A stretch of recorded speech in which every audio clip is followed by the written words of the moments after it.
everybody. This is D&J's Epic Quest. Welcome back.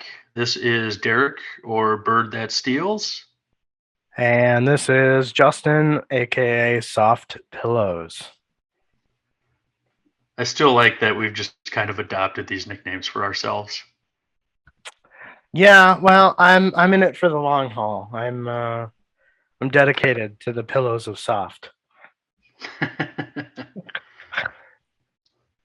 Well, you might have needed some here recently, huh? It's July 23rd, Saturday. It's been, I guess I don't remember what day it was when we recorded last, but it's been a little bit. It's kind of been an eventful couple weeks here specifically for you. Yeah, it has. Needing emergency appendix surgery was different. Not usually what I anticipate to happen on a daily basis, but I'm all good. I would say for the most part pretty healed up. I feel like the doctors were a little brutal with me while I was under, but outside of that, I've got no complaints. I'm feeling better.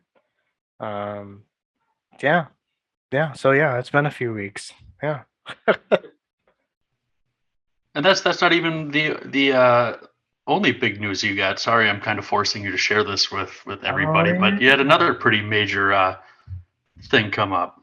Oh yeah. I totally forgot about this. Um, yeah. God, that's kind of terrible of me. But when I woke from surgery, the doctor had told me, well, not the doctor, but like the nurse's assistant had just like talked with my girlfriend and was telling her to tell me that the offer that we had put on this townhome was accepted. So that'll be great because the kids are literally a hill away from their school, so they can get the bus. They can hit up the bus. Um, and then I can take the car to work every day and not have to be dropped off and picked up every day. It's it's exciting. It's good news, man. It Happy is. for you guys. Thank you. Been a long time coming. It's weird to think of me as a homeowner. You know, I imagine this would have happened much more sooner in my life. I'm kind of a firm believer that things will happen when they happen, and if they don't, it wasn't meant to be. So, just kind of my philosophy that kind of was instilled from my dad. So, I don't know. Just kind of my thought process. When No, the time's right, it'll be that way. right. And I am in the same mental mindset as well. However, you throw my impatience in on top of that, then I just can get impatient. I'm like, okay, when is this going to fucking happen already? Or tell me it's not going to so that I can move on, you know? Yeah. So I'm just impatient with shit, Well, especially when it comes to life. yeah. Well, and right now it's a pretty uh maybe turbulent would be a good word, but like housing market, it's people are just snatching them up left and right. It's pretty competitive is probably the better word for it. So Well, right. And it's just, you probably know that firsthand after just going through it now. well, right. And having a real estate partner is, I never get away from market talk, so to speak, which, isn't a bad thing. It's kind of something that, politics and finances are something that I didn't do a very good job of paying very much close attention to when I was younger, like in my 20s, really. Um, it's just kind of interesting that like all these corporations are buying up all these properties so that they can rent them out. So basically, these big corporate businesses are, I guess the stupid thing to me is that these companies can just buy however much they want and still make a profit because they're renting it out for higher than what the mortgage is. While as, families that are looking to build generational wealth can't do that very easily because these corporations are coming in and swooping up these places, you know. It's like it's the same thing with the PlayStation 5. Like I can't fucking for the life of me get a PlayStation 5 because everybody's buying them off the shelves at retail price and then turning them around and selling them on Amazon or eBay for like 3 times the amount. It's just like, no, that's okay. I'll wait. This is I where thought my that kind patience. of died down. No, it's still a thing. Like I can't find PS5s fucking anywhere. So, and I'm sure that like part of that is probably like the CPU uh industry and parts and shortages and labor and all of that from the COVID pandemic. Because I know graphics processors are like super hard to get and super expensive to get because of there wasn't enough supply for them. Yeah, I know. I've heard like chip shortage for like cars and this and that and whatever else. But yeah, good old economics, I suppose, huh? Yeah, I gotta love it. Gotta love it. Part of me just like wonders if it's intentional though. You know what I mean? Like I'm speculative as to whether like companies are intentionally short, quote unquote, so that they can make more bang for their buck. It's the Illuminati, and we're all just living in Gotham City, I guess. Yes, that's right. I'll take that. Ra's al Ghul's coming. Did you see the new Batman movie? Yeah, I loved it. Did you okay, so you like the Riddler? I did, and I was really kind of like skeptical what I was going to think of Rob Pattinson being the Batman, but I thought he killed it. Is it because all you saw was his giant penis in the movie Girl Next Door? What? He's in What? the movie Girl Next Door, but it apparently has like a big dick in that movie. Oh, No idea.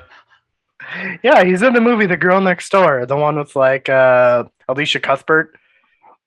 I like that movie, but have I you don't never? know. I don't know that I've seen it. I don't know. The only other movies I've never seen the Twilight movies, but I know he was in that. And then, God, my wife made me watch the movie.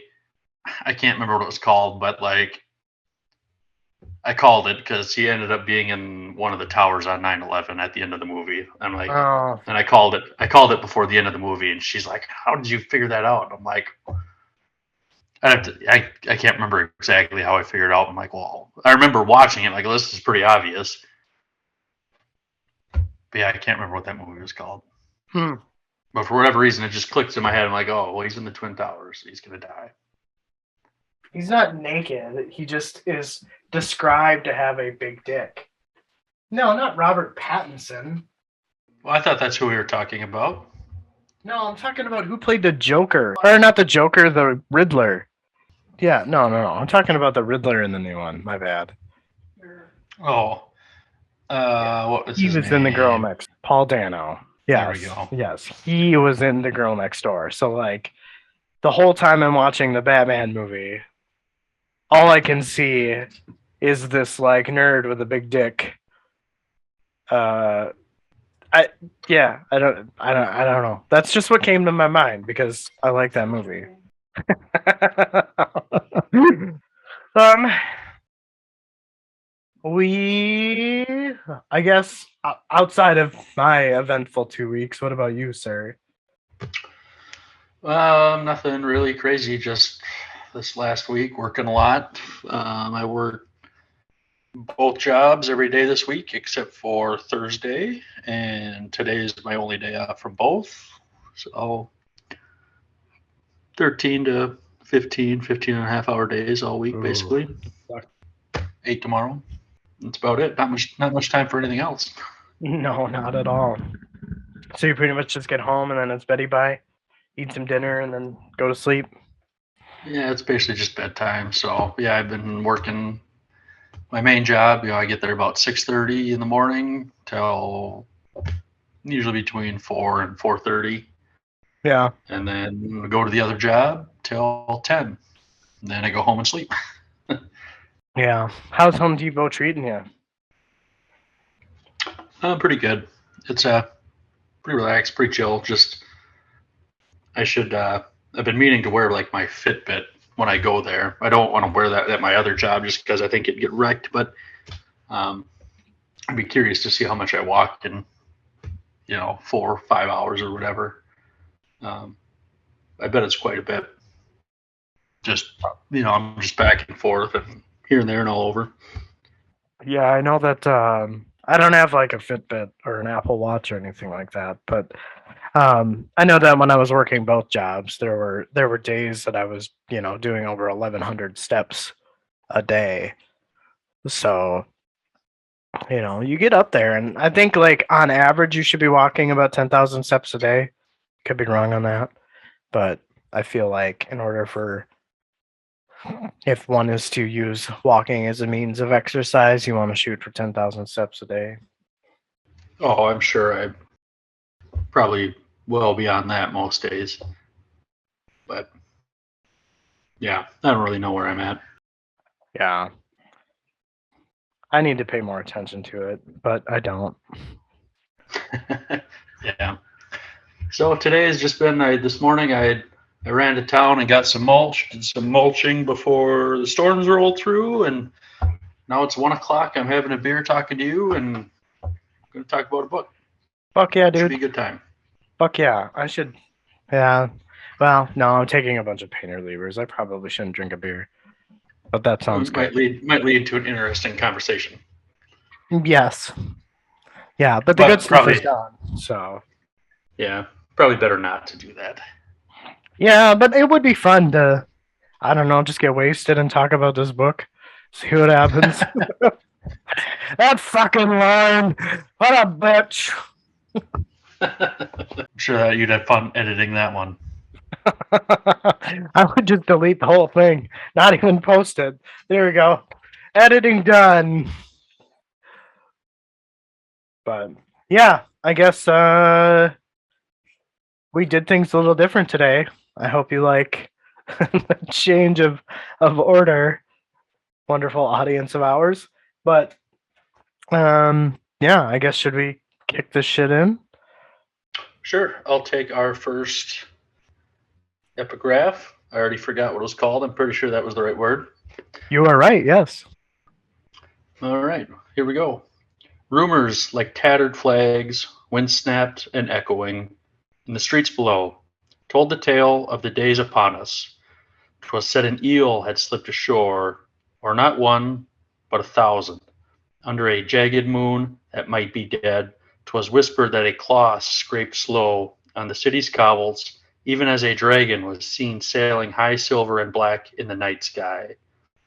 'Twas heard, they say, a demon's death cry on the rooftops on a night of blood, even as the master's hundred hands lost 100 daggers to the dark. And 'twas rumored then a lady masked highborn had offered to unbidden guests a fate to remember. I looked that word up, how to pronounce it, and I think I still screwed it up. I thought it was fete. I don't know. I'd have to look it up again. No. It's some French word. Yeah. No worries. All right. And for our epigraph for chapter 17 here of Gardens of the Moon, few can see the dark hand holding aloft the splinter, or the notched chains fated to be heard before death's rattle. But hark the wheel of minions and victims who moan the Lord's name in the dark heart of Moonspawn. I feel like that really calls back to, was it last episode or maybe before that, but when Paran was in Dragnipur. Doesn't it kind of feel that way to you? It does, yeah. I get a sense of that. And even the epigraph you read, I mean, the only really thing that made sense to me was, when they call out the demon dying on the rooftops of a bloody night, that obviously screams Pearl to me. But I can't really deduce much of the other stuff. So, yeah. I think I don't know. It seems like some of it's talking about like the attack on the rooftops where Animander comes in at the end and just fucks everybody up. But there wasn't 100 hands there, I don't think. Do you think that maybe, and I'm just just a random thought here, but do you think that the epigraph at the beginning of the like sub books, do you think it's just kind of surmising some things that have happened up to that point? Maybe even potentially surmising the last sub book or the previous sub book? It could. I mean, that one definitely feels like it does. It Yeah. kind of seems like it's summarizing some major events. I might have to like make note of that when I go through and reread Gardens of the Moon and just see if that is something that, takes place or not. Yeah, it's not something I've really paid attention to up until now, where you mentioned it, but makes sense. I guess I'm just like, to me, the epigraphs are something that like they make sense, but at the same time they don't. Like, and I'm still trying to understand their purpose. So they feel a little off or odd to me, but at the same time, like I appreciate that they're there. I don't know if that makes any sense or not. Yeah, I like having them. It's kind of I don't know. It's almost like a hype up a little bit to get into the chapter. I kind of feel like. Some like motivation. Yeah. I could see that. I'm down with that. Well, should we start this first section? Let's do it. All right. Here we go. Oh, love your big beak, Derek. Swirl it around in my cocula, you dirty bird. Oh, sorry, that's Justin Smut novel he's starting to write. Our actual story starts out with Rallick approaching the Phoenix Inn. Mies was waiting for him and wanted the same thing Justin wanted from me. Just kidding. She says there's a man asking for him by name. Rallick asks what he looked like. She says he looks like a soldier out of uniform, and she's not seen him around before, and he's sitting at Crope's table. She wishes Rallick good luck, and he murmurs that luck is never free. As he walked in, he saw a few strangers and the man at Crope's table. He made for the table, and the crowd separated as he walked there, staring at the stranger. Finally, the stranger caught Rallick's eyes. Rallick sat down and gave his name. The man says he has a message from the eel, by way of mouth only, but before he gave the message, he needed to give background as only he could. He tells Rallick that Turban Orr has hired another 12 hunters, and they're after him, stranger / messenger, and that Turban Orr will be harder to reach. The eel approves of the plan regarding Lady Simtal, and Call's return is desired by those who are found honorable within the council. He asks if Rallick needs anything. Rallick responds by saying he didn't know Murillo had such a big mouth, and the stranger says it was not his friend who gave up the information, nor had he. Again, what does he need? Rallick says nothing, and the stranger simply says good. Also, the proclamation that Turban Orr wanted to pass, which was the truce with the Empire, will not come to be, and the eel thanks him for playing a part in making that happen, even though he did not know it. Turban Orr is exploring alternate options, but he is being watched very closely. This is the important part of the message. Under Despot's Barbican, to meet with the Assassin's Guild, and a contract was tendered by Turban Orr, but not on his own behalf. Lady Simtal wants Cole dead, for real, not just on paper, and Ocelot is the hitman. The eel wishes the odds ever be in your favor. Rallick thanked him as he left. Sultry brought some ale, and Mies and Iralta came and sat down. Iralta says everyone is still breathing, and that's worth drinking to. Mies asked if there was any info on Krupp and the boy. Rallick said he may not be here when they return. If not, tell Murillo to go ahead, and if other events occur, tell him, quote, our man's eyes are open. He chugged his beer, and as he got up to leave, he told the women not to wish him luck. Instead, they wished him success. So basically, Mies is hitting on Rallick. Oh, hard. Hardcore. Yeah, Didn't I she think do that so. with Murillo too, though? I don't remember, but I think she's wanting the D. She's wanting the D. So should we start I calling think so. Raldick? We could. I like how you tied my whole beginning message in for you into that whole Mies Rallick awkward hit on attempt. I figured I was going to leave it in there and work it in somehow. I didn't. I kind of figured you would see it that I didn't delete it or anything. I noticed that you didn't delete it, so I figured I kind of thought that you may have had a plan for it, but I didn't read further than that, so I didn't catch the whole Mies was waiting for him and wanted the same thing Justin wanted from me. Just kidding. So that was good. Well played, sir. Well Yeah, played. yeah. So it's been what, probably a week and a half or two. I guess I haven't had the time to reread this chapter since I originally did. So it's a little foggy in my mind. But the one thing that I picked up on this was this stranger sitting at Kroop's table, right? Like I feel like that's just a hint that Kroop again has to be the eel. Like I don't buy that it's just dumb luck that that's where he happens to be sitting at. No, not at all. And I also, think it's got to be by design. right. And if you recall our previous chapter, right, like Corrupt kind of gets Murillo to admit, well, not admit, but like kind of like, acknowledge and confirm to Krupp about his suspicions about Rallick and Murillo's plan, right? On their way back into Jerujistan. So I just think that it's kind of a coincidence that all of a sudden the Circle Breaker appears the very first section of the very next chapter. Um, you know what I mean? Like it's a little too convenient for me. Like So I feel like maybe you jumped ahead a little bit here, but from what I remember, I think I was having the same thoughts. So do you think this messenger or the stranger was the circle breaker then?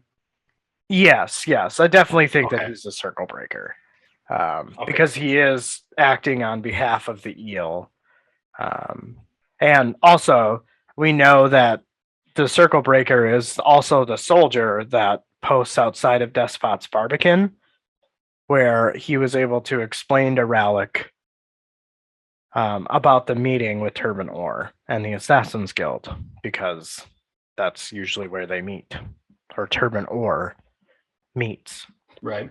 Yeah, we haven't heard from Circle Breaker in a long time. I feel like it's been a good 250-ish pages since we've like last encountered him, you know? Yeah, it's been a bit. I also thought, that just Lady Simtal plays a dirty game, doesn't she? She does. But like what exactly is her motivation? Just to be the queen bee? Like I feel like there has to be more behind it than just that. But I guess, you know, maybe I'm not giving her the benefit of the doubt because maybe that is all she wants. Yeah, I don't know. But I don't know. I certainly wouldn't trust her very far. No, not at all. I mean, as far as like the majority of like smaller characters, like she's definitely like the last. Like I don't care what happens to her. Like I hope she gets what's coming to her. Uh, yeah, I agree with you. I just wonder if it's going to happen because I feel like, I mean, what we've got less than 200 pages left, right? I feel like we kind of have a lot to wrap up here still. Right. Well, and this is a series of 10. So, uh who knows when or where Simtel will get hers.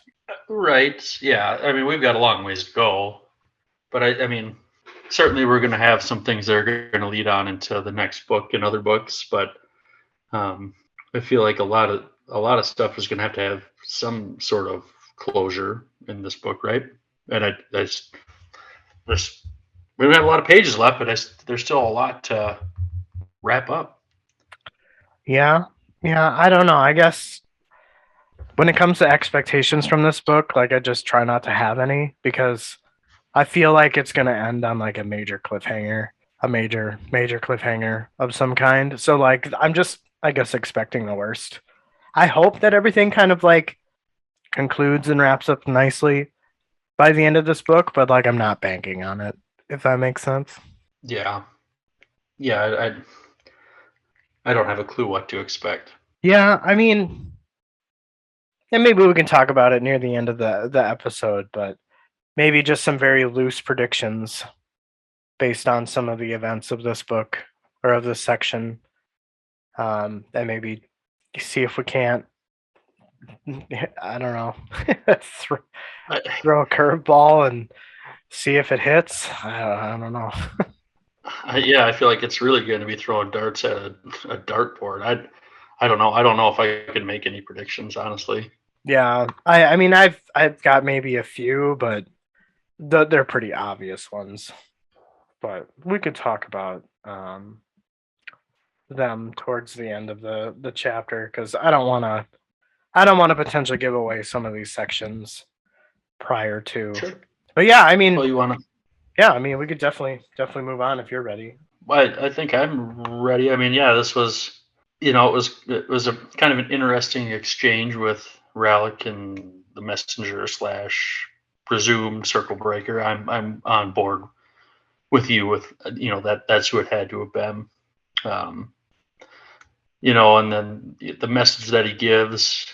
Again, I didn't summarize this very well. It's hard to summarize things when the book's written so well, but just it was.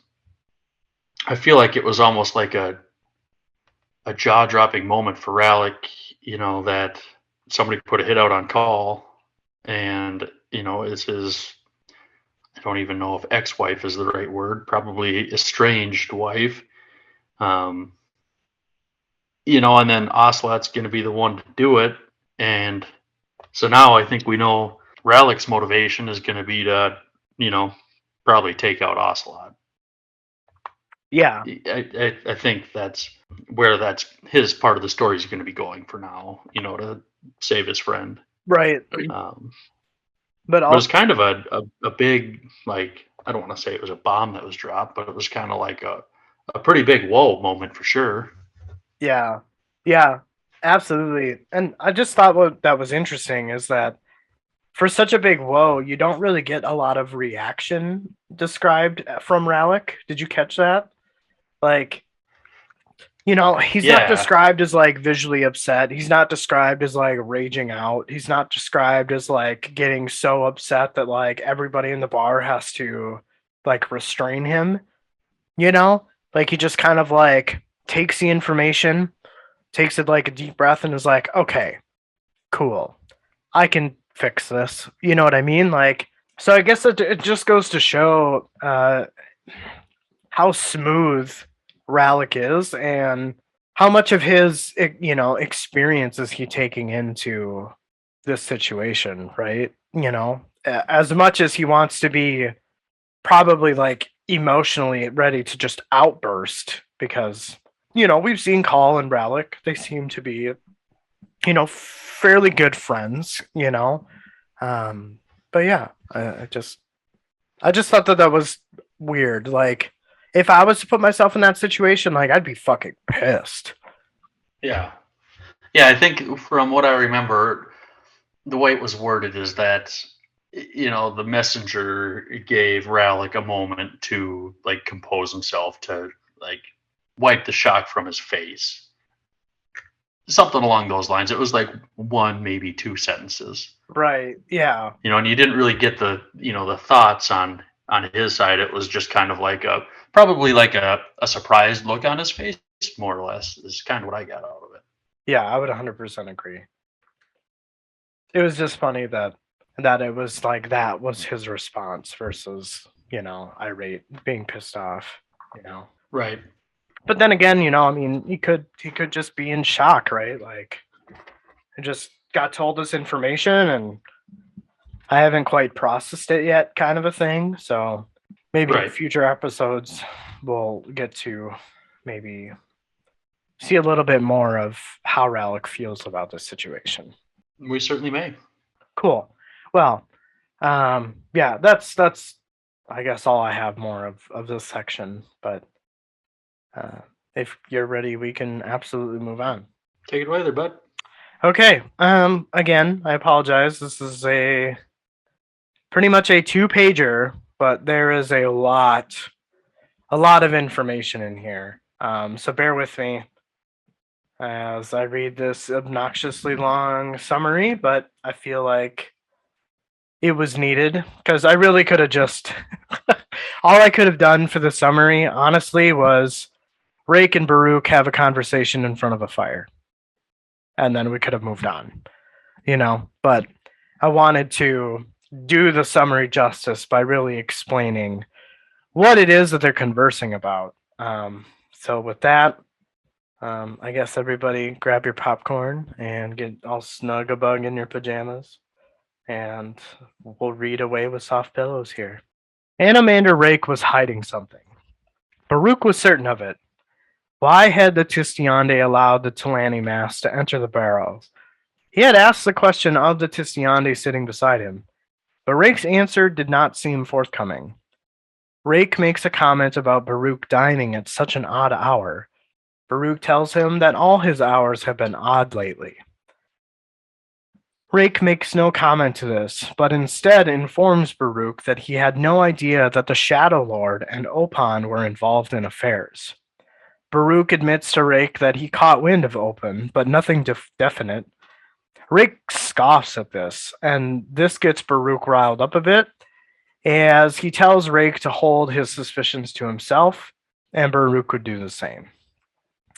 Rake's turn to snap, as he tells Baruch that this does nothing for them. Baruch finally turns away from the fire he'd been watching, and tells Rake that his great ravens had watched the woman and the Tulani mass enter the barrow, and does he still believe they will fail?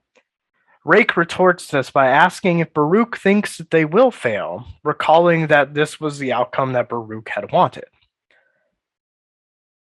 Rake continues to express that he neither cares if they fail or not, because either way there will be a fight.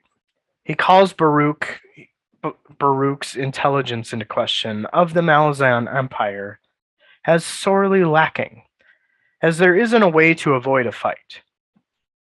Baruch argues back by asking Rake why he would just sit and wait for that to happen, because that's how cities get destroyed, that's how innocent people get hurt. Doesn't Rake care about any of that?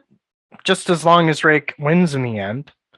A smile appears on Rake's face as he explains to Baruch that he means to prevent Jerujistan from falling into Lucine's hands.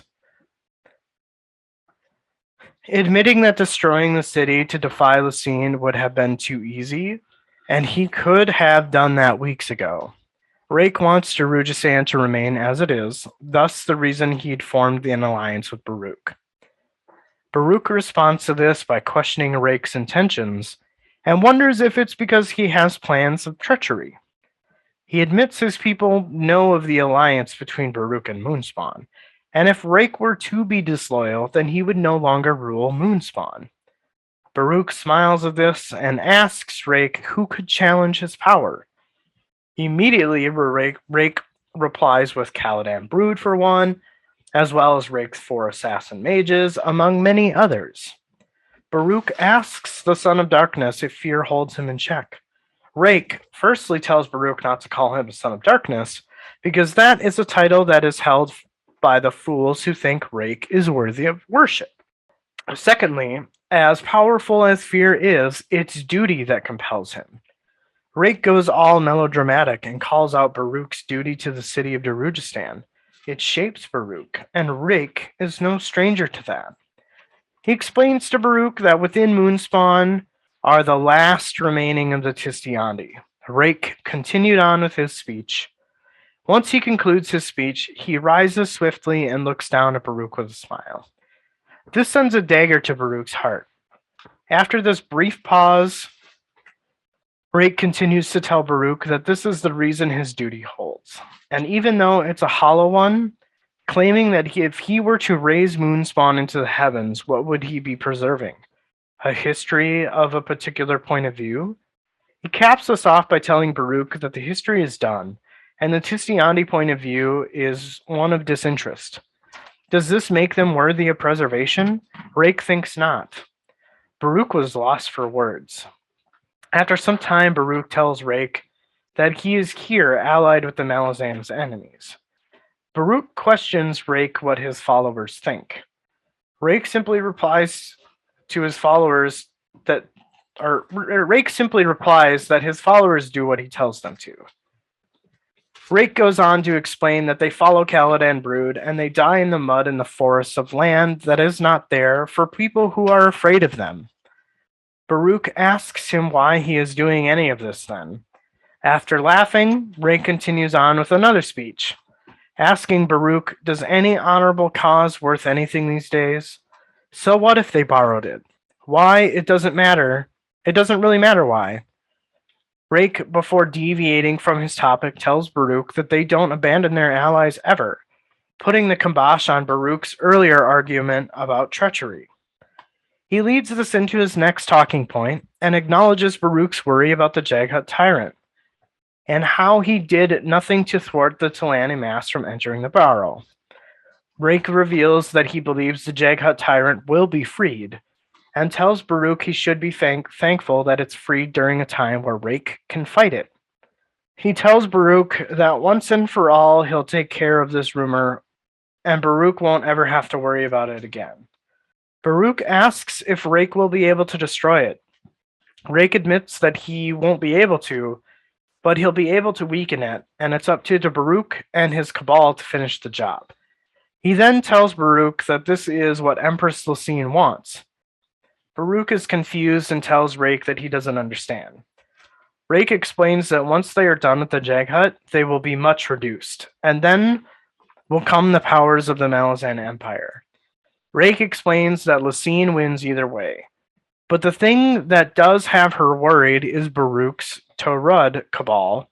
Because of Baruch's abilities, Lucine knows nothing, which is why the Empress agents seek out the Vorkin. The Guildmaster accepting the contract will solve the problem you represent. Baruch doesn't even acknowledge this, but offers Rake that there are other factors involved. Rake states Opan is a danger to all because it is the links or connections to power that Opan cares about. Will immortal blood be spilled? That is a question the gods are eager to have answered. Baruch gulps down some goat's milk he'd been milking, telling Baruch that he was thankful that they'd avoided that so far. Rake is like, wrong-o, bucko. Rake tells Baruch that by forcing Shadow Throne out of the game, spilled the first blood. Baruch nearly spilled out his milk while drinking. Once he was done jizzing milk on himself, he asked whose. Rake informed him that 2 of the hounds were slain by him and their souls were trapped in the sword. Baruch, taken aback, admits that the stakes have indeed risen. Rake makes a quip to this statement and then sits back down in his chair. Rake inquires about the Jaghut tyrant, quoting the conversation Rake and Baruch had had their last meeting about Baruch needing to see a consultant.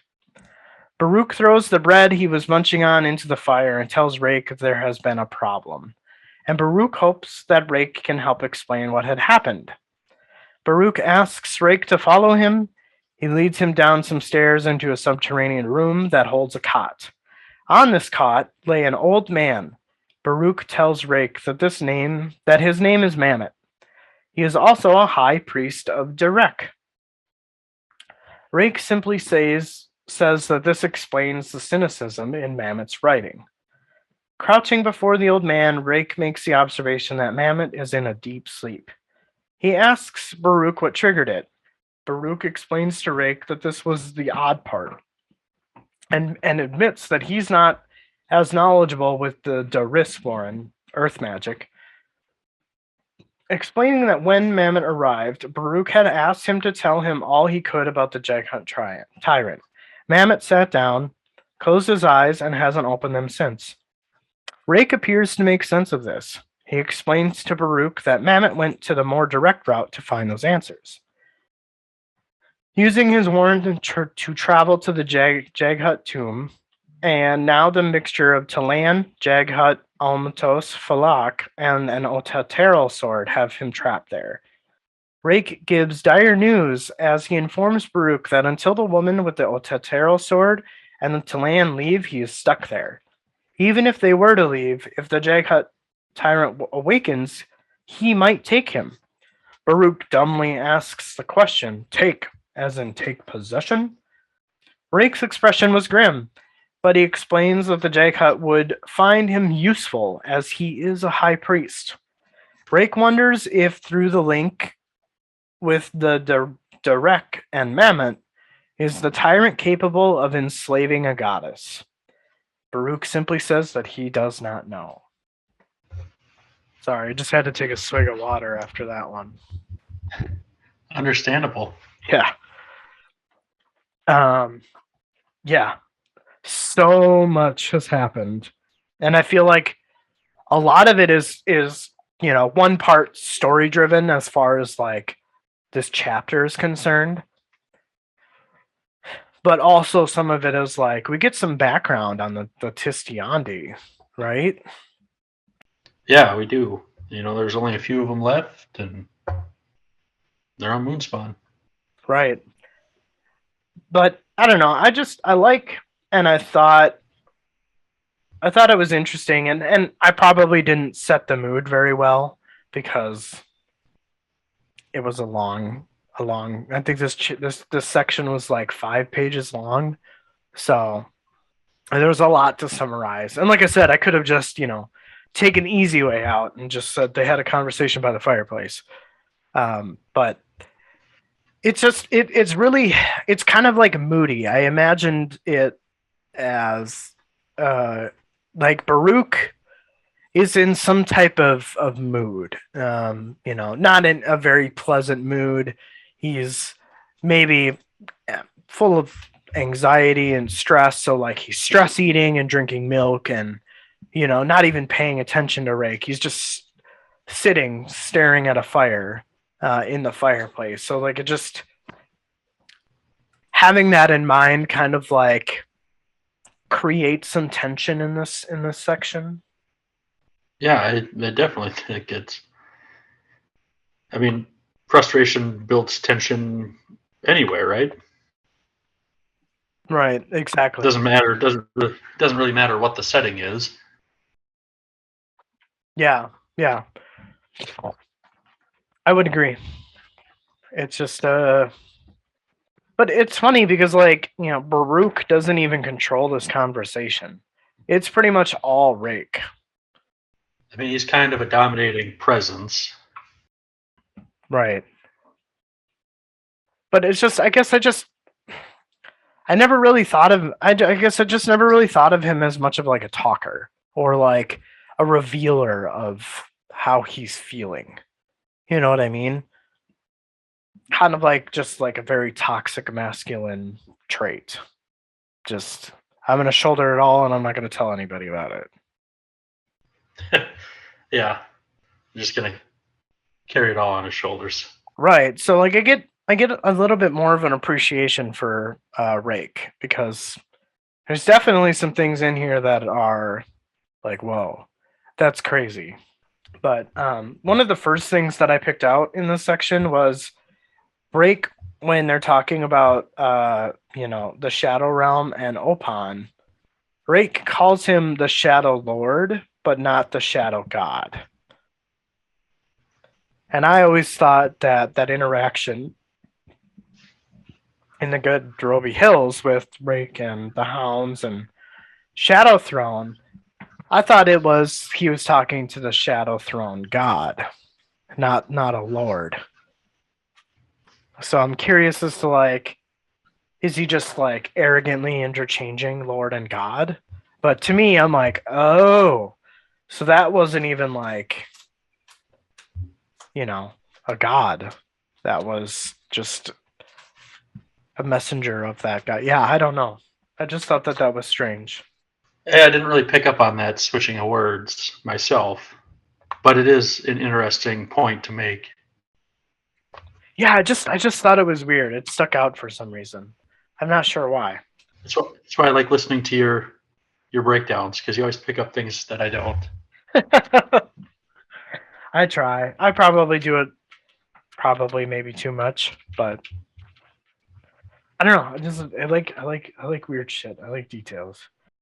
The other thing, and maybe you picked up on this, maybe you didn't, but he kind of like Rake makes fun of Baruch's intelligence of the Malazan Empire and I know that he's done this before, but Rick is essentially making the point that Lucine only knows one thing, and that's force. She'll ignore power until it's unveiled. And when it is, Lucine will hit you with everything that she has. So I just thought that that was interesting. That I guess I just always felt Lucine was a little bit more multidimensional than that. But Rake does seem to have a pretty good understanding of the Malazan Empire. In my opinion, I could very well be wrong on that.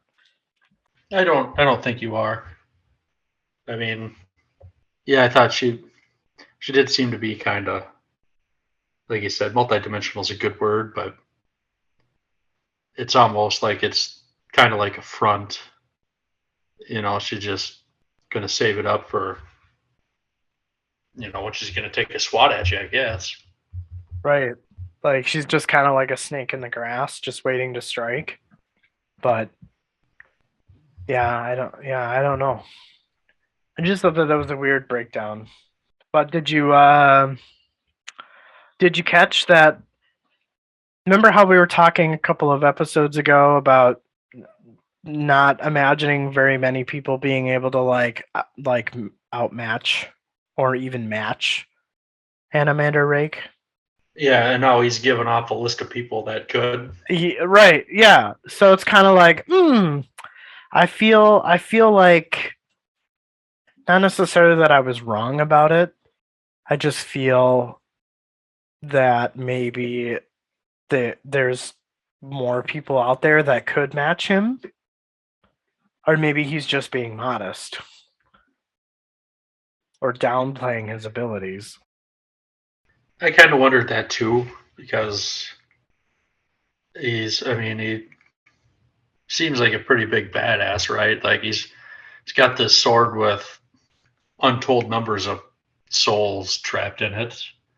Maybe he just kind of, if all these people like teamed up on him, they might be able to do some damage against him. But I kind of feel like one on one, they're probably not going to have much of a shot. No, no. But what happens when, like, if Rake is bested? Do the souls get freed? Or are they just stuck there forever no matter who wields the sword? I don't know. What do you think on that? I've got a feeling that Rake isn't going to get bested. I feel like when I think about Animander Rake, and maybe this is maybe one of those predictions, but I feel like he'll be with us for a while. I don't imagine him dying off in this book. I don't see that.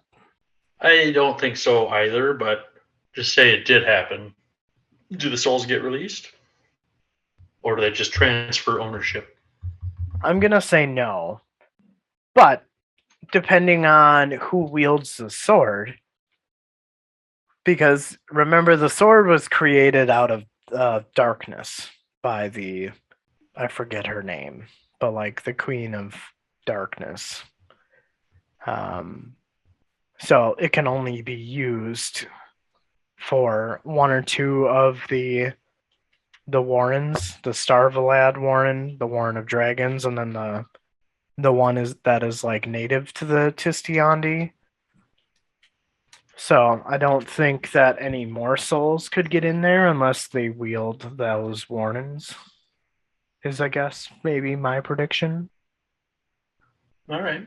Just curious. Curious what your thoughts were. No, that's good. That's good. What do you think? I don't think they'd be released. And I keep thinking of like the Ghostbusters, their little ghost catching thing. All the souls just flying. Like, I don't think that would happen. Yeah. No, that's a good image. That's definitely what I was thinking too. It's just the ghost trapped in the echo whatever thing, echo chamber. Yeah. I would just think of Slimer running around. What an asshole. I hate that fucking ghost. But it's funny that Rake admits that there are what seems to me many who are equally matched to Rake. However, Lauren's plan on behalf of of Lacine are to hopefully get Rake and this Jaghut to battle, to hopefully weaken Rake enough to do him away for good. I just find that interesting. So like, it kind of goes back to like, is he downplaying it? to like convince himself that no one can really match him? Or is it just like he really fears that he doesn't want to face this Jaghut tyrant because there are others who could easily take his place? I'm not. I don't know. I don't think he'd be so easily replaced. I don't think so either. I think that he's just downplaying himself, especially in front of Baruch, you know? I think maybe he's. Do you think maybe he's selling himself short? He must. I kind of get the feeling he doesn't trust Baruch very much.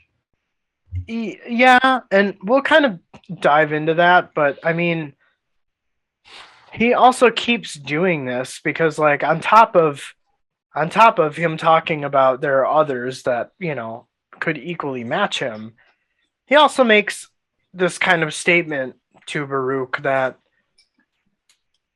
his title of Son of Darkness is a title that is held by fools who think Rake is worthy of worship. So I guess I'm curious is like, why does Rake not think he's worthy of worship? Is there like a skeleton in his closet that if found out would have him dethroned? Or is he just not, he just doesn't feel like, yeah, I don't know. You know where I'm going with that? Yeah, I don't know if he just kind of like. I can't imagine he doesn't like feel like he's worthy or anything because I get the sense he knows he's kind of like not a guy to mess around with, right? Like he knows he's got to be close to the top of the food chain. Right. So But so I don't know. Maybe I think it's maybe just to throw him off a little bit. yeah, I just found it as another example where like he downplays himself. But also, I mean, and this sort of ties in, but when Baruch and Rake are having a conversation about the last remaining Tissiandi, in part of that speech, which was kind of long, so I didn't really summarize it, but I just get the feeling of like a death wish of some kind. Because Rake explains to Baruch that no cause seems great enough to return his people to the zest of life. And I found it interesting that Erickson chose to use the word zest. Rake also confesses to Baruch that even the threat of the Malazan Empire is not enough to make them rise to defend themselves. And I think that's interesting that Erickson chose to word it that way because it kind of seems like the Tisti Ande all share the same idea. No matter how Rake tries to be influential, Rake adds insult to injury when he tells Baruch to imagine his soul dying, but his body living on for 10, 15, or 20,000 years. It's kind of pretty depressing, and it kind of hit me pretty deep, right? Like, the spirit of the Tistiandi is long been dead, but the bodies are still alive and just doing what they want to do. I guess we'll go help this city. You know, it just it was just super depressing. Yeah, I feel you on that. Just to live that long and not really have any fulfillment, I guess. Out of that time that would be dark, would be depressing. Right. Yeah, and I know that there was a another instance in the conversation about the Tissiande because Brake essentially compares them to everybody else, but everybody else is afraid of them. So it's hard to see the rationale for that way of thinking. But kind of just everything that was explained about the Tissiande just further makes me believe that it's some type of death wish, but like a death wish of an entire culture shares. I don't know if that's the right way to put it, but it just kind of makes me feel like everyone who is Tissiande just is like, okay, I guess this is what we're doing. Like That's kind of mellow. yeah, there's no like enjoyment. It's just like, oh, time to get up and go to work. Like there's no passion or drive or any zest for anything really. Yeah, it's just kind of an existence, I guess. Right. But did you I guess the only other really big thing, and I had to do like a little bit of researching, not like on the internet, but just like in the summaries that we had and the just the previous chapters. But do you remember when I read the master accepting the contract will solve the problem you represent? I don't know if I remember that. So basically, Rake is talking to Baruch about the guild master Vorkan accepting the contract will solve the problem Baruch represents.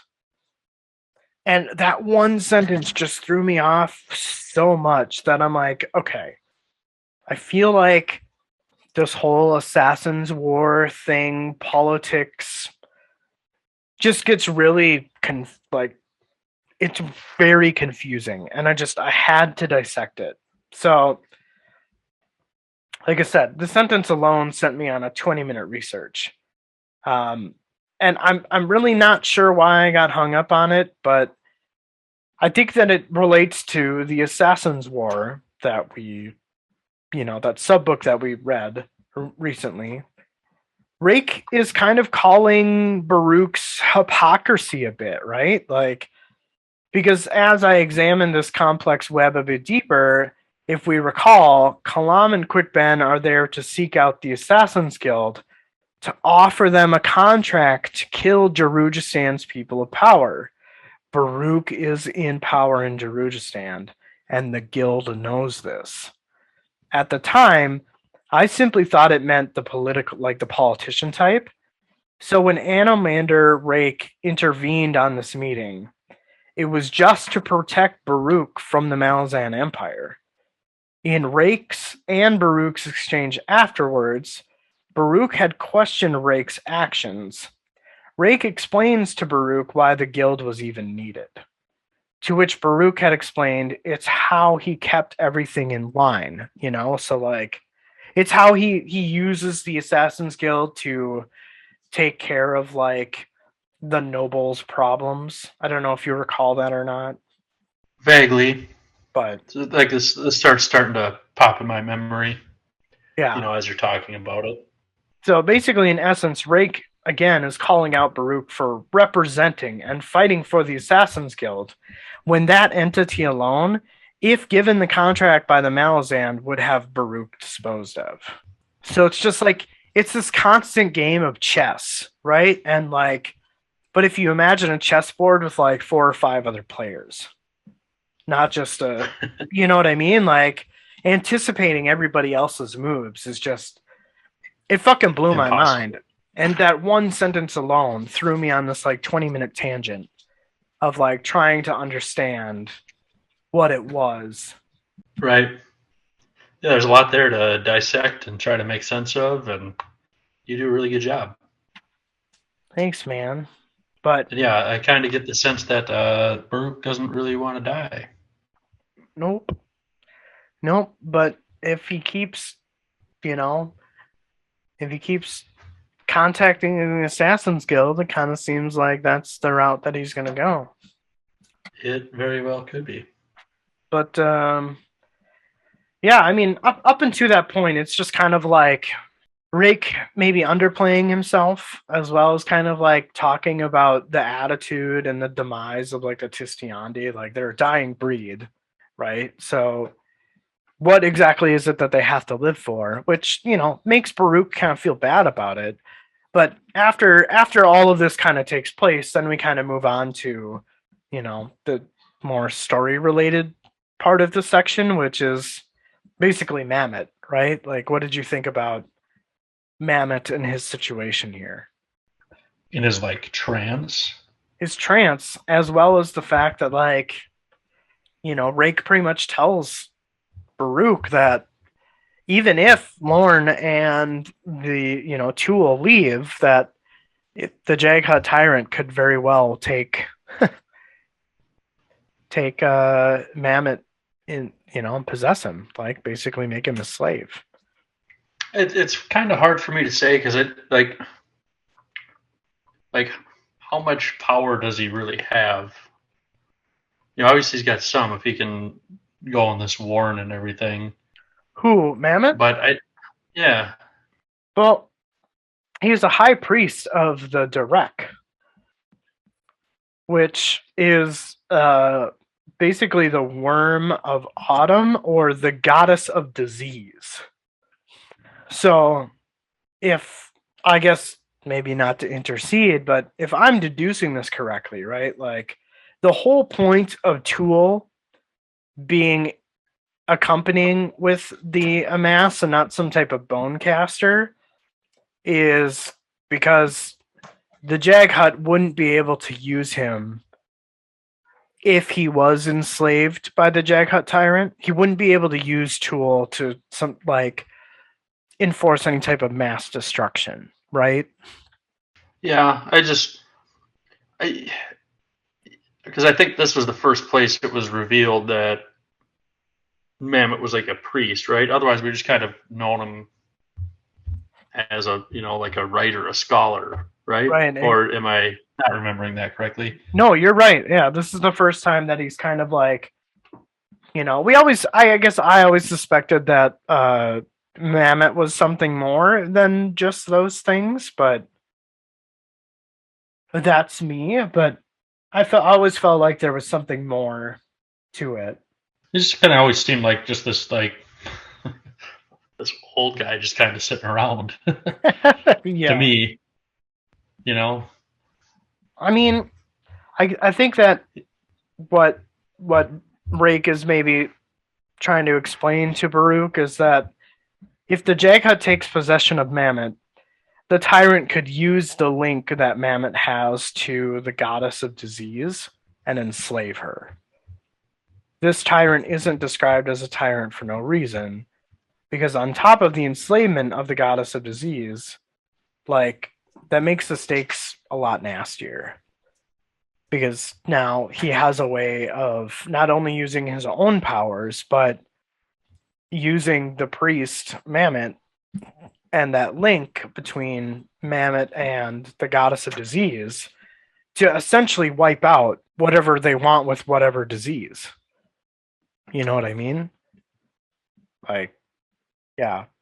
To me, everything just got like, oh my god, that's fucked up. Yeah, I mean, we keep getting wrenches thrown here. Like, kind of like bio warfare. Like in World War One, they used a lot of biochemical warfare, and so much so that I don't know if it was NATO or whatever that World Organization Treaty for Wars were like, yeah, no, we're not going to use this, and this anymore because no.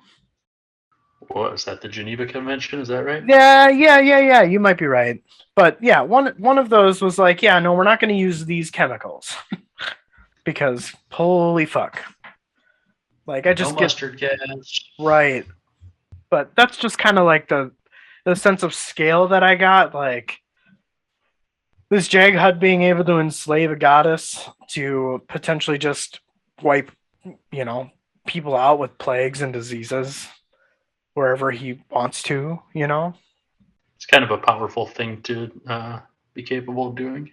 Yeah. Yeah, that's the sense that I got. But I mean, outside of that's pretty much what I had to deduce from the section. I don't know if you had anything else to add on top of that, but there was just a lot of conversation, lots of talk, lot of emotions, and a lot of like, oh fuck, shit hitting the fan too. Yeah. No, and the conversation between Baruch and Rake was pretty good. It was almost kind of like a spat. It wasn't like pleasant conversation, obviously, but there was a little fire behind it. Little spiciness. Right, yeah. Some emotions there that, kind of make me appreciate Rake a little bit more because, you know, I think that he's just trying to explain his situation. Baruch is questioning all of these different things about him, you know, and it's just kind of like, no, I mean, when we don't really have anything to live for, like, there's nothing that we There's no more enjoyment that we have. We're just existing. We're just here. That's kind of a miserable existence. Right. Their spirit has died long ago, and Rake, I kind of just feels like a little perplexed, or maybe like estranged a bit into like trying to hype his people back up into like trying to enjoy life, and just kind of going with the flow is kind of what I get. Yeah, I agree. But yeah. I don't uh, really have I never really have much to argue with on against you. well, I mean that's good, but it's not a bad thing either. I'm not No, I complaining. don't think so. Good. Well, I guess that being said, do you wanna move on to our next section here? Sure. By comparison, it will be quite short. Yes. I think all of these by comparison are pretty short. All right. An old woman sat on the steps and looked out at the sky as she put dried leaves into her pipe. She had a small bronze stove, sticks poking out of it all over. She grabbed a stick, lit her pipe, and threw it into the street. A man on the other side of the street caught the signal. It was Circle Breaker. He ran his hand through his hair. He felt no panic, even though he knew Turban Orr's hunters were after him and close. He thought soon the councilman would remember his meetings beneath Despot's Barbican and the guard who had been there every time. He walked until he was opposite the Phoenix Inn and angled his sword so it would scrape the wall and continued towards lakefront. He had one more contact to make. He would follow the eel's orders as things came to a head. He didn't expect to breathe much longer, but he would do what he must until he stopped breathing. So two things stuck out here to me. As I was reading this, I took it that, this is kind of our confirmation that Circle Breaker was the messenger. But the timing seems a little bit odd. Like, was this as he was going to the Phoenix? Well, because it talks about how he was opposite the Phoenix Inn. So the timing to me is weird because if he was the messenger talking to Rallick, when did this take place? Because obviously he's not going to walk past the Phoenix Inn and keep going, or this is after he talked to him and he's just doubling back, past the inn. I'm not sure, but I still think, it must have been Circle Breaker. That was the messenger. And then the other interesting thing, just making note that this random ass guard had been at this meeting every time. Why was it necessary to include that detail? Like there must be some sort of payoff for that Because that's like his day at some job. point. Well, I guess I thought this guard was somebody else. Oh, I mean, maybe. I always thought that the guard was the circle breaker because, and again, it's been a long time since we've like got anything from the circle breaker, but in those few chapters, where he was down by the docks, he would always be leaving his station at the Despot's Barbican.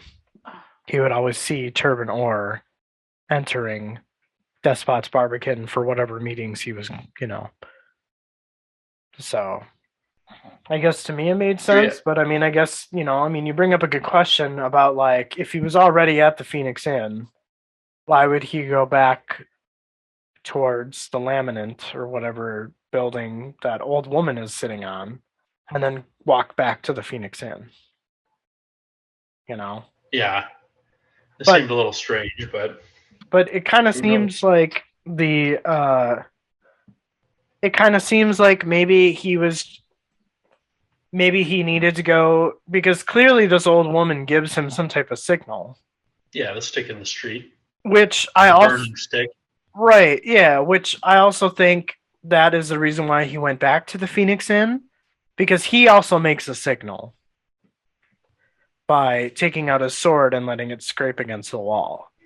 Yeah, he acknowledged it. But I always thought that he did that in front of the Phoenix Inn. So like I think what Scraping his sword, you mean? Yeah. So I think Yeah, that's exactly how I took it. yeah. So I think what happened is he met with Rallick at the Phoenix Inn, and then once he was done with that conversation, he went back to wherever this old woman is sitting on, which we know is basically Uncle Mammoth's.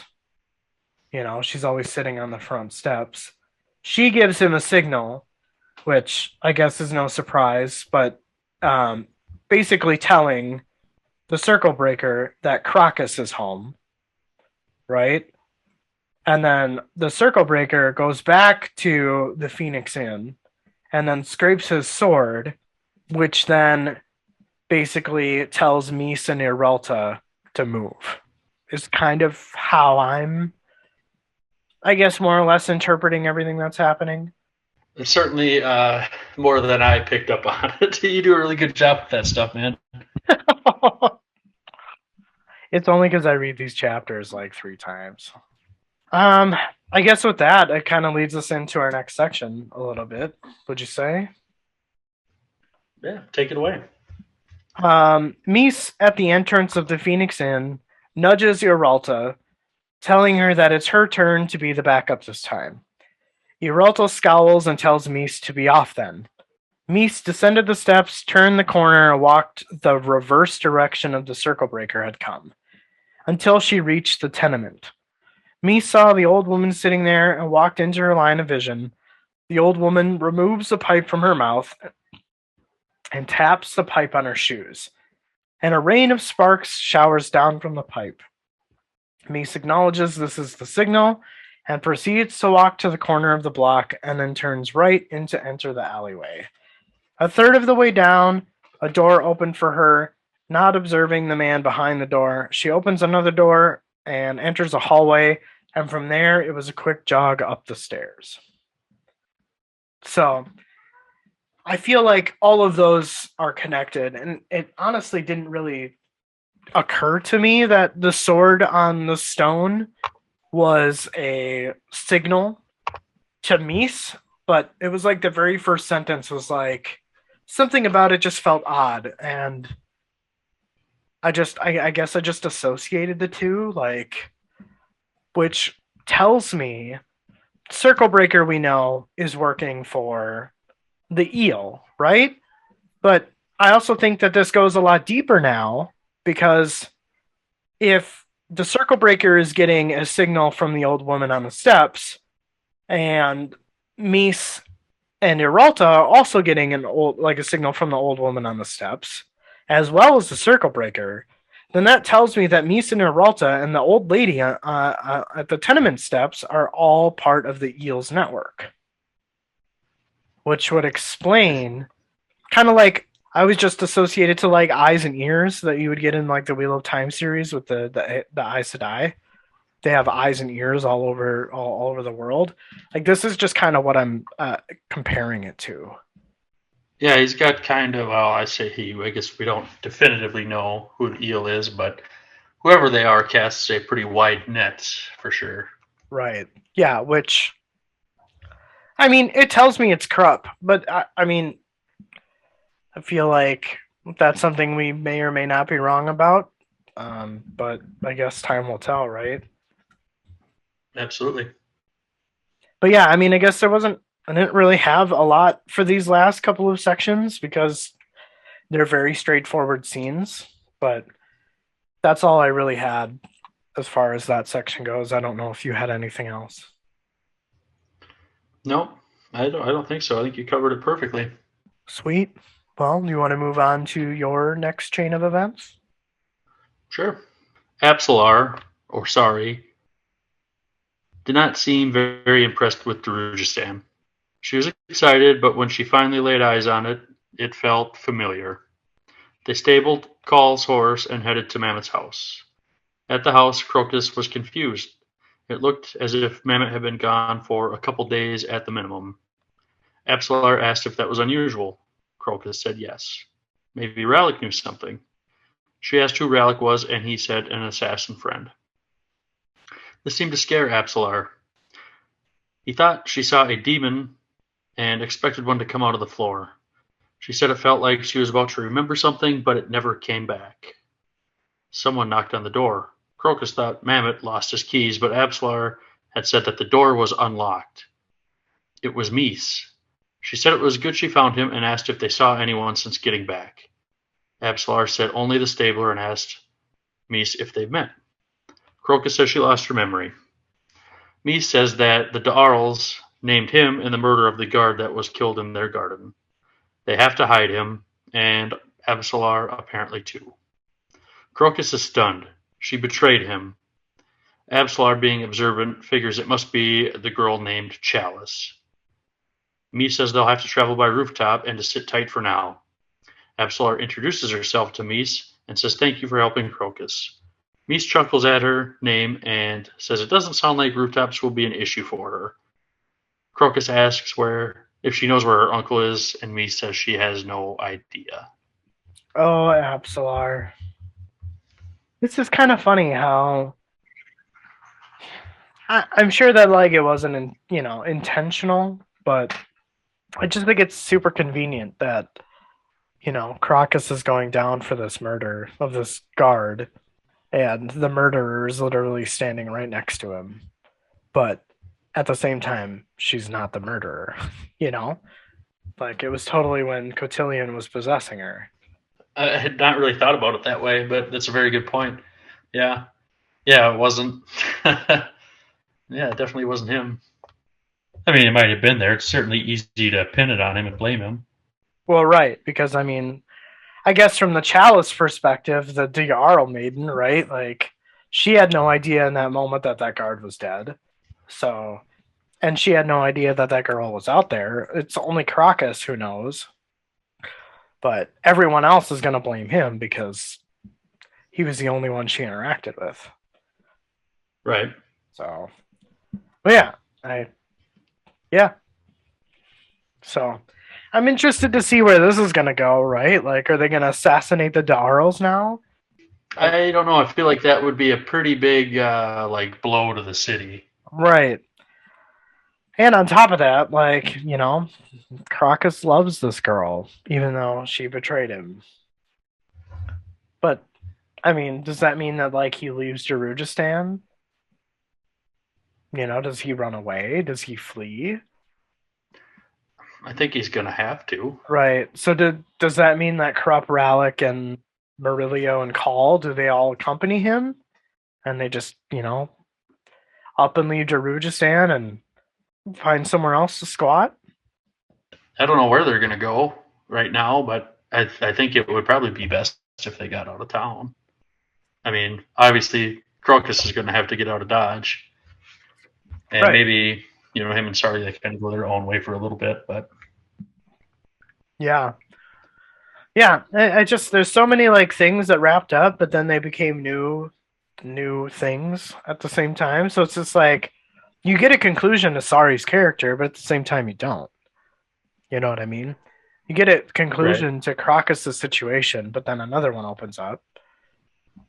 So it's just like, and if they are to leave, if Krupp is supposedly the eel, then how is it that he is supposed to still have influence if he's not even in the city anymore? Yeah, I feel like a lot of things could very well turn from like we had all of this type of situation to now we don't have any of this. And we have to build ourselves back up. Just, yeah. Good words. Good words, Justin. Thanks, man. But yeah, I guess outside of that, I don't really have anything else for that. No, again, it was, a pretty straightforward one. I feel kind of like, it progresses things with, just such a short section, but. Well, I feel like the last three sections all kind of happen as like like here's this perspectives, here's what, initiates this next group.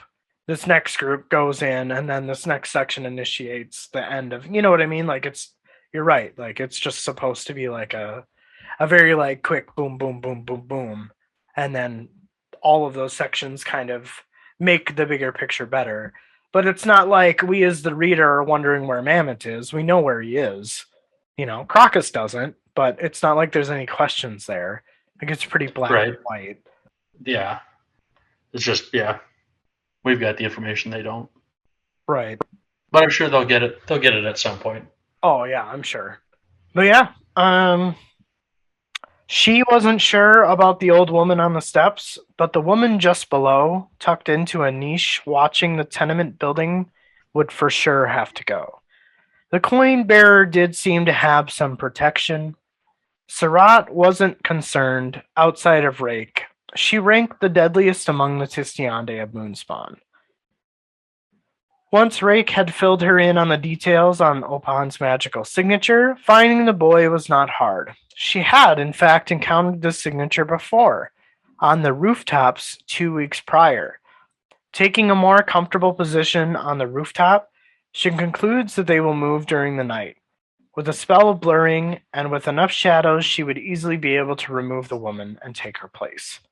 There would be no suspicion from the woman inside. Yes, this would be her plan. For now, she would be patient, as that yields rewards.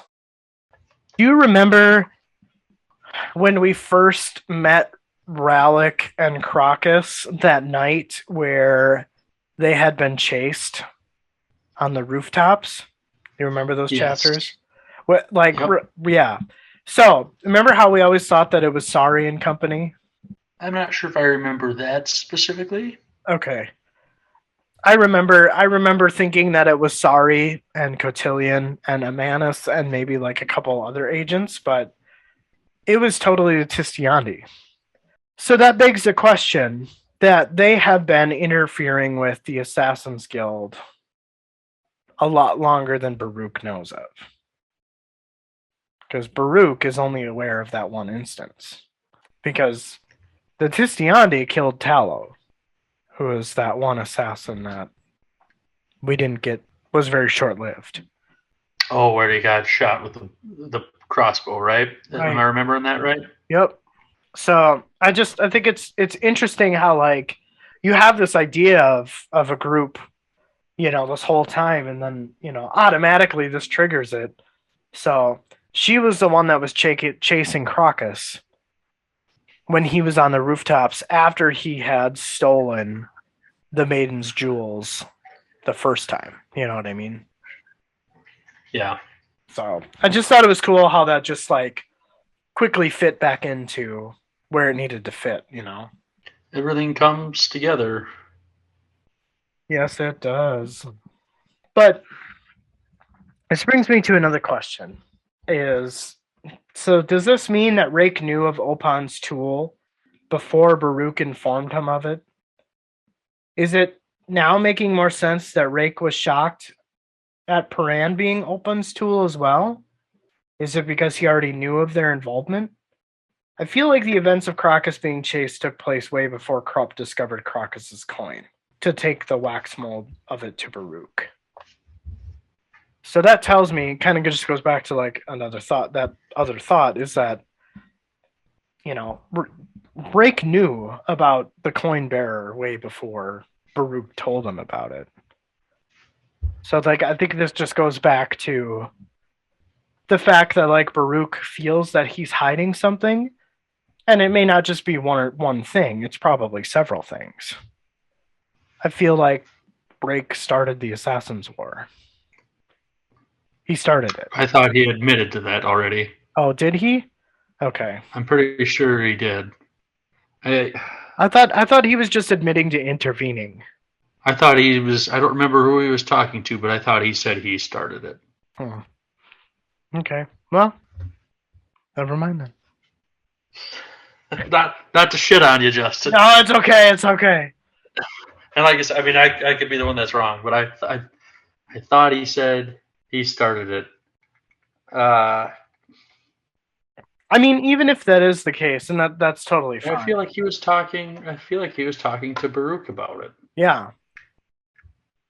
Yeah, I mean, I think that's really the only two people that like mainly interact with Rake is Baruch. But so far, anyways.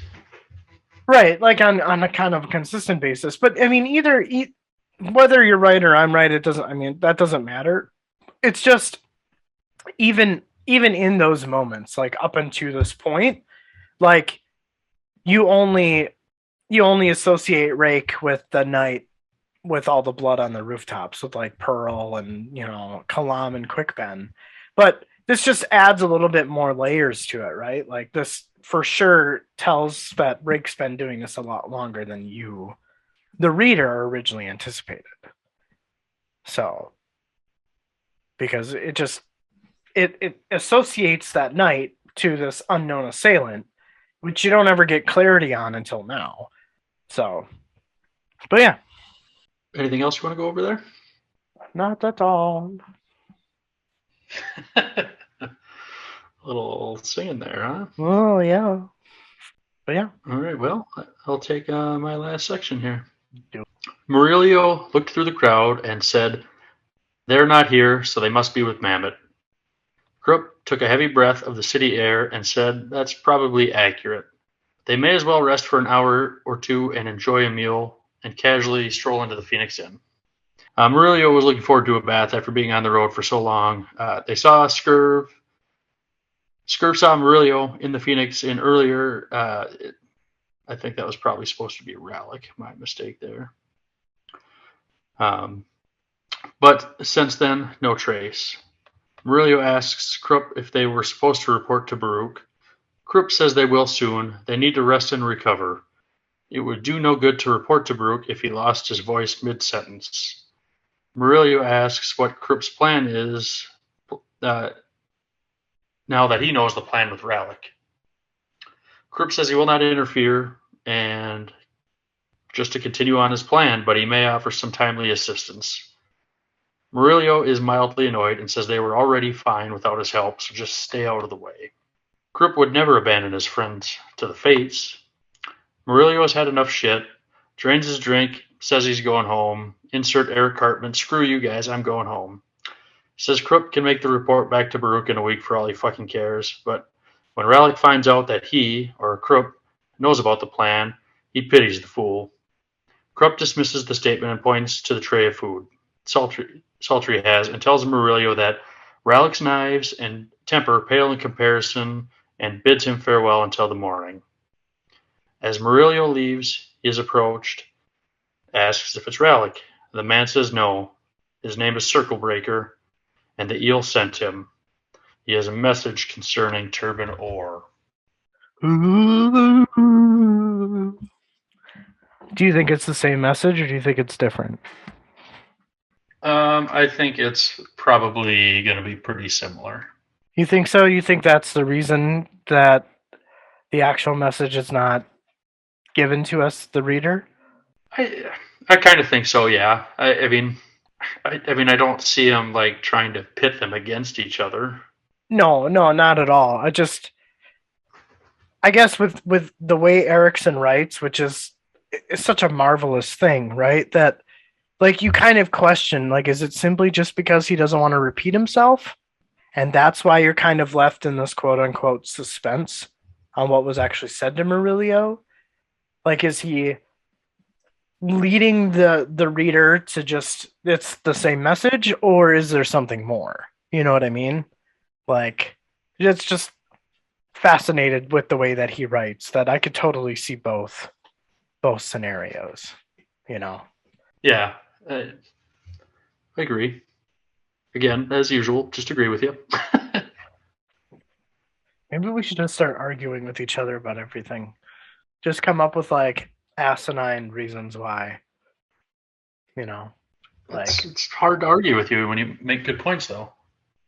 Well, I can stop making good points. But I don't think that would be a good idea. No, not at all.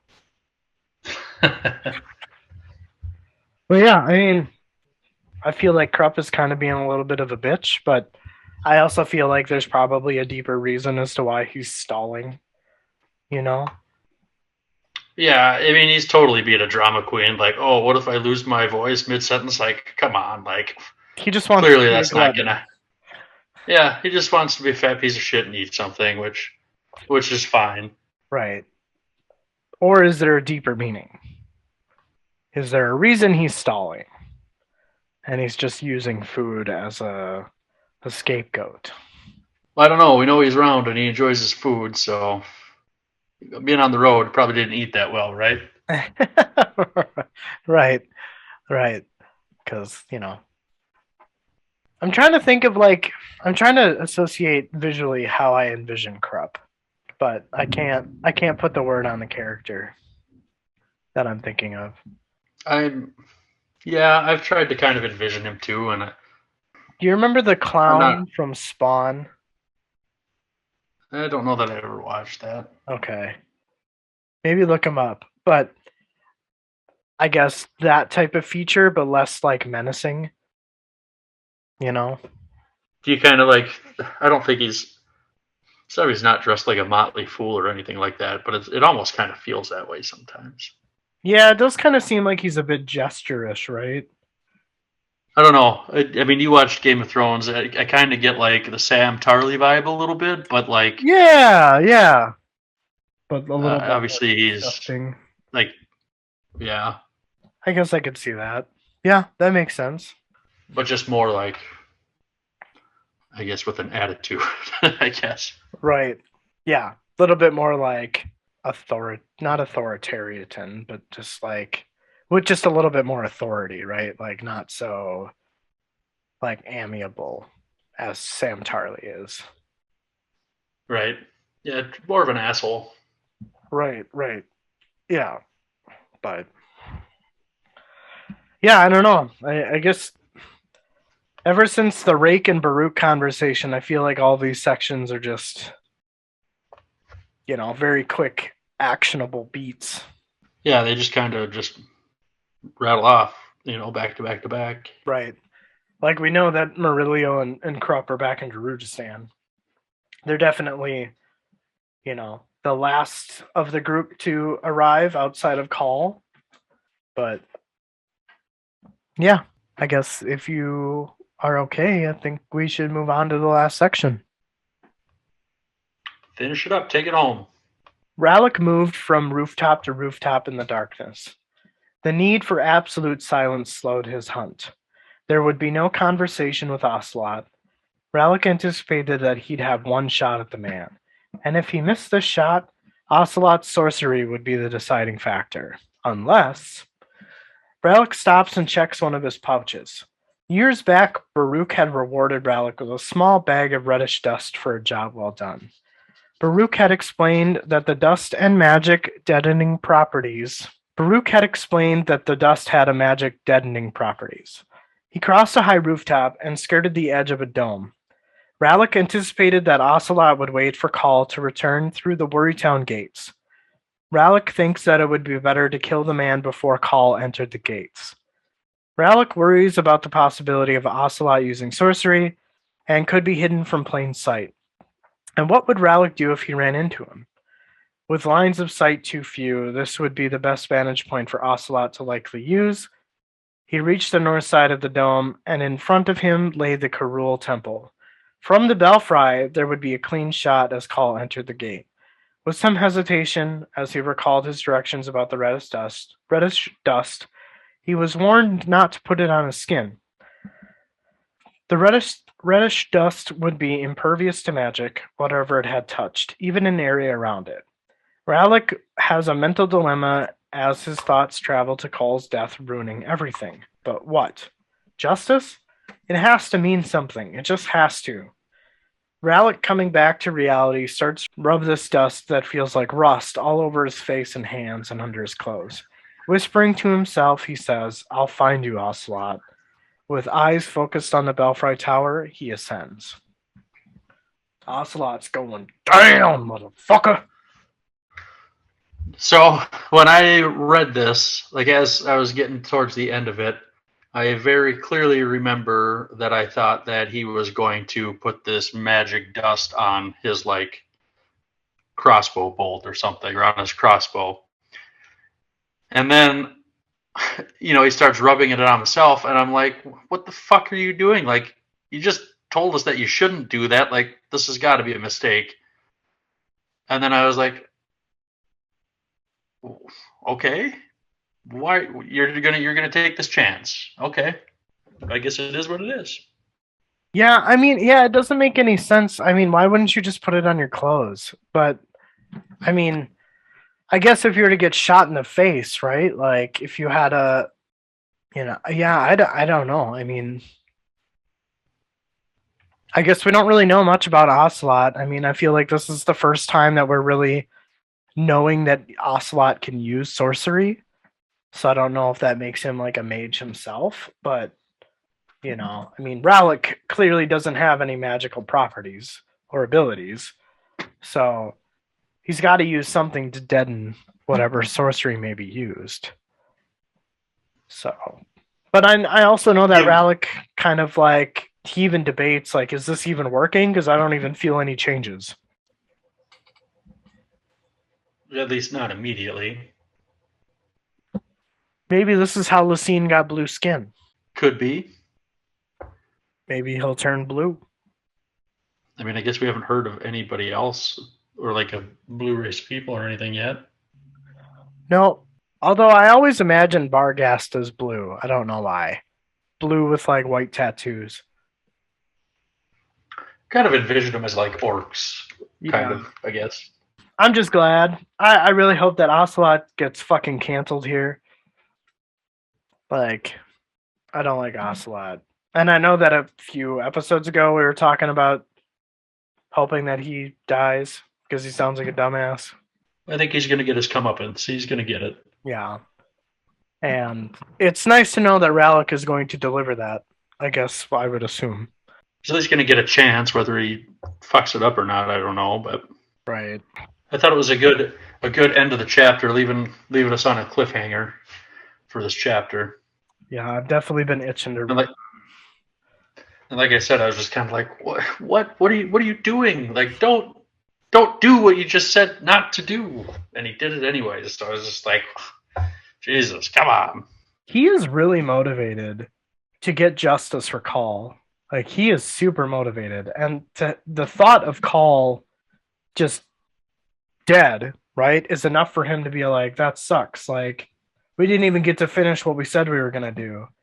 Which I guess I can understand. Like he's gonna take a risk. Like, okay, well, this dust will probably change me in some form. I don't really know how or what, but like the motivation to get justice for Call seems a bit more important than his physical appearance. So I guess I can understand why he does it, even though he explicitly tells us, the reader, what it will do if done. It's kind of like, ooh, I touched the stove. Let me touch it again. It's like salad fingers. A nice spoon. Oh, the rusty spoon. Oh, Don Hertzfeldt. Such a good animator. But yeah, I've been aching to read on, so it'll. We will get that chance now. Yes, yes, and now I have something to do while I finish up the rest of my healing. Yeah. But I guess, do you have any left field predictions for these last 200 books? Not books, 200 pages. What the fuck am I thinking? 200 books? We would never finish.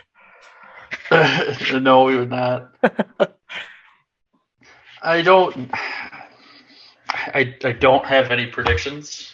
You don't have any predictions? No, like small anything? I really don't. Dang. Cool. All right. I'm just like everything just feels so up in the air right now to me. Like it really just could go one way or the other. Fair enough. I guess what I think happens is I think the Jag Hut gets released. And I think that Animander Rake Well, I guess gets I defeated. kind of feel like that's a given Right. that the Jacket's getting released. But I think that Rake gets defeated, but I don't think that like he dies. I think that he just like disappears. Kind of like the situation with Talk the Younger a bit. Like I know that he has been vanished into some warren, but like I don't think that he's dead. I think that he's just somewhere else. And so I think that Rake Rake gets defeated, but then like Baruch and Whiskey Jack and all of those guys kind of like go up to face off against the Jaghut Tyrant and get defeated as well. And basically the Jaghut starts to enslave the world, right? And now that group and other allies are attempting to essentially defeat him again. So I guess here's my prediction. As I think Tattersail or the reincarnation of Tattersail is going to come in and save the day. Ooh, I didn't even think of that. Okay. You think that she'll the tyrant's going to go on a tear, and I think she's going to, because we've been told she could be a, what do they call them, like a head mage or whatever, I can't remember. Oh, a high mage? Hi, thank you. Yes. And maybe with like this transformation that she's gone through will be kind of that push to become a high mage.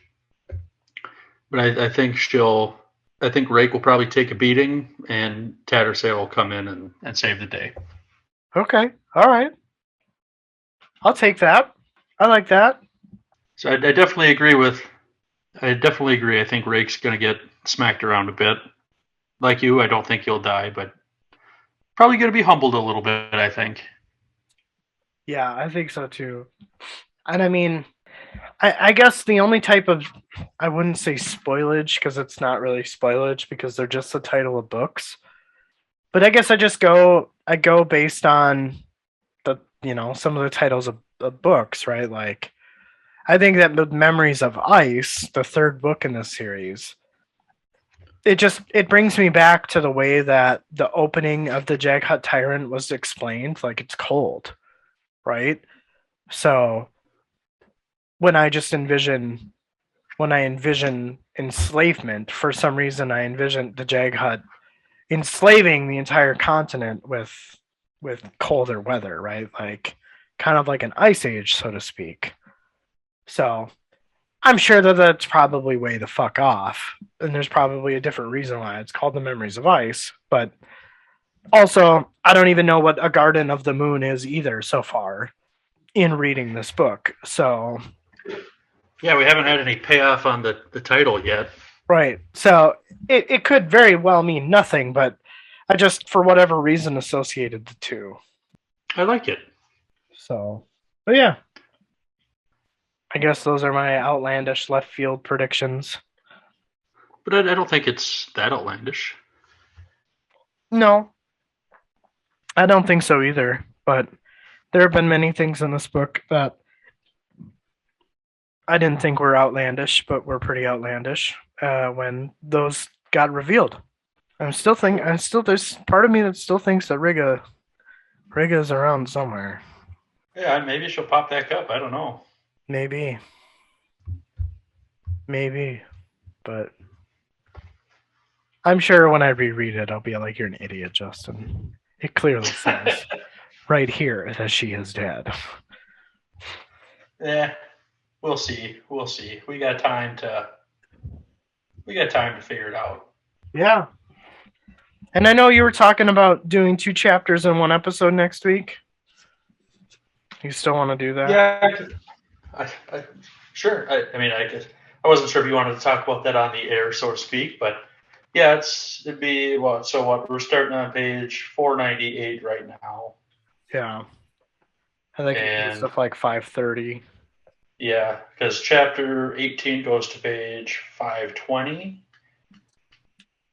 And then from there, it's 532. So 30-ish pages. And if we're going to be getting into some longer chapters in the next books, might be something, not necessarily that we need to do 2 chapters every week, but we're going to have to get used to some longer chapters, right?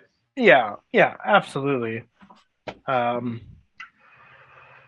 Yeah, and we can always do like, episode blah blah blah, chapter blah blah blah, next book, part 1 and part 2 as well. But, I mean, I guess I just really like the format of, one episode a week. So, I might, even if we record it in one, I might just push it out as 2 episodes, if that makes sense.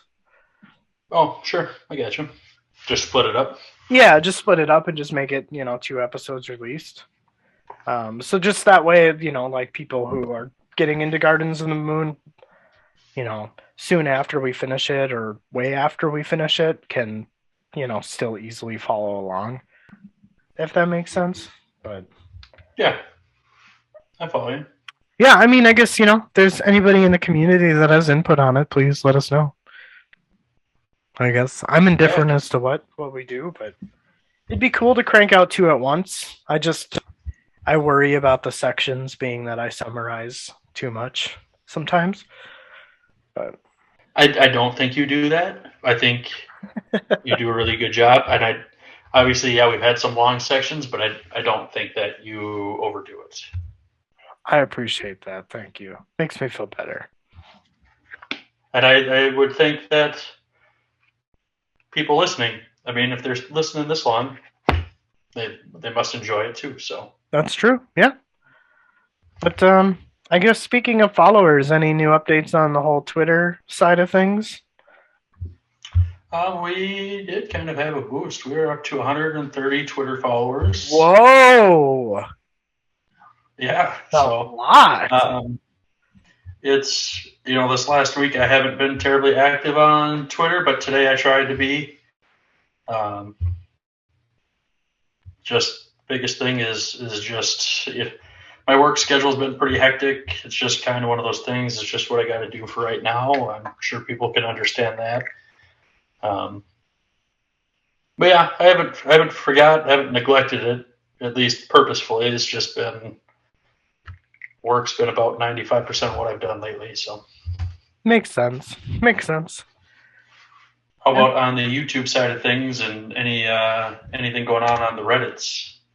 Reddit's been pretty quiet. I haven't really gotten a lot of the Gardens of the Moon having trouble type generic posts. But YouTube, we're up to like 14 subscribers now. Sweet. I want to say our prologue episode has reached about 60 views now. Our latest 2 episodes are at about 30 views. I'm not seeing any dislikes so far, so I'm liking that. That's nice. Yes, that's true. Nobody's taking a dump on us yet, huh? No one's dumping on us yet, so I'm assuming that we're doing okay.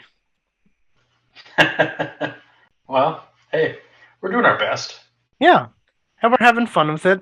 We're not, I mean, I think that we take it seriously, but we don't like, I guess get like obsessive compulsive about it. Right. It's I mean it's certainly a learning curve. And I know, I mean, the editing takes up a lot of your time, and then putting it on YouTube, all that stuff takes quite a bit of time. And so again, I appreciate the work that you do for it. You're welcome.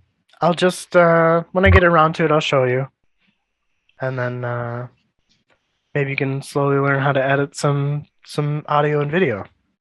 I guess I don't know if I'll have that capability with the computer that I have. Would be my only concern. But if I can, I definitely do it. Once you know how to do it, it's just rinse and repeat. It's like washing your balls. You just do it the same way every time. So I don't need you to show me how to do that. I'm okay there. Okay. I won't show you how to wash your balls. Just so we're clear on that, I'm fine. Okay, good to know. Glad you can wipe your own ass. Yeah. You're welcome. I'm not calling you Big Daddy either. But you're supposed to stick your big beak in my coacula. Do Dirty bird. You do whatever you want in your own time, Justin. Oh, I will. But yeah, I guess that includes, what is this, episode 18? Episode 18, yeah. Jesus, It's coming been up. a fun time so far. Yes, it has. We're coming up on a mile marker. 2 more episodes, and we'll be at 20 episodes. Yeah. That's a lot. I think I'm gonna go watch Dumb and Dumber 2. Well, you have a good time. Yeah, I don't know why. I just, for whatever reason, saw like a little clip of that movie and ended up laughing. And I'm like, I remember that part being funny, so I'm gonna watch it. But All right, man. Well, hey, you enjoy the rest of your weekend. all right, will do, man. Enjoy the rest of yours. Talk soon. Later, buddy.